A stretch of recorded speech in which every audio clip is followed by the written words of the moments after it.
चौधरी साहब, सवाल है कि जो रमाशंकर भारती जी आंख में आंसू लेके कह रहे हैं कि 27 से सही रवैया रहा तो ना चंद्रशेखर जीतेंगे ना बहन जी जीतेंगे, यानी फिर से कोई दूसरा तीसरा चौथा जो भी आ जाए। तो क्या सच है कि दलितों का नुकसान हो रहा है बंटवारे की वजह से? बंटवारे की वजह से अब भीम आर्मी आए, मुझे लग रहा है 2017 से 17 से, तो मुझे लग रहा है 17 में तो चुनाव भीम आर्मी नहीं लड़ी जी, 19 में भी शायद नहीं ही लड़ी है। जी, जी। पार्टी का गठन 20 में हुआ है।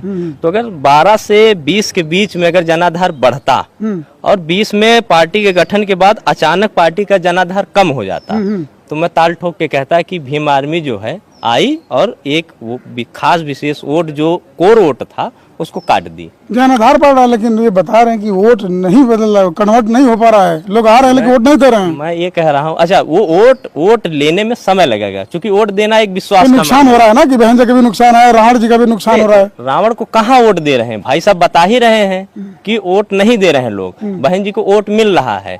अगर एक पार्टी पिछले लोकसभा में भाई साहब 1 मिनट 5 सीट जीती थी, उसके बाद एक वही पार्टी 37 सीट पर जीत गई इसी उत्तर प्रदेश से, मैं समाजवादी पार्टी की बात कर रहा हूँ, और एक पार्टी का वोट 12% आ रहा है, तो वोट आपको नहीं मिल रहा है, कहीं और शिफ्ट हो रहा है।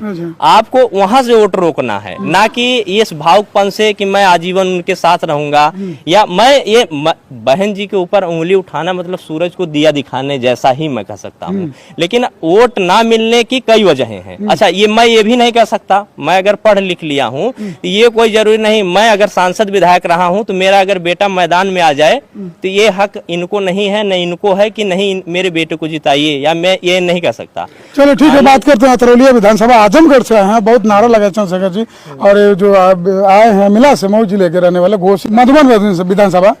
अब आप जानते हैं कि किसका विधायक कौन है, फागू सिंह चौहान के लड़के हैं। तो अब मैं ये कहना चाह रहा हूँ कि क्या सच है कि चंद्रशेखर की वजह से बहन जी सीएम की रेस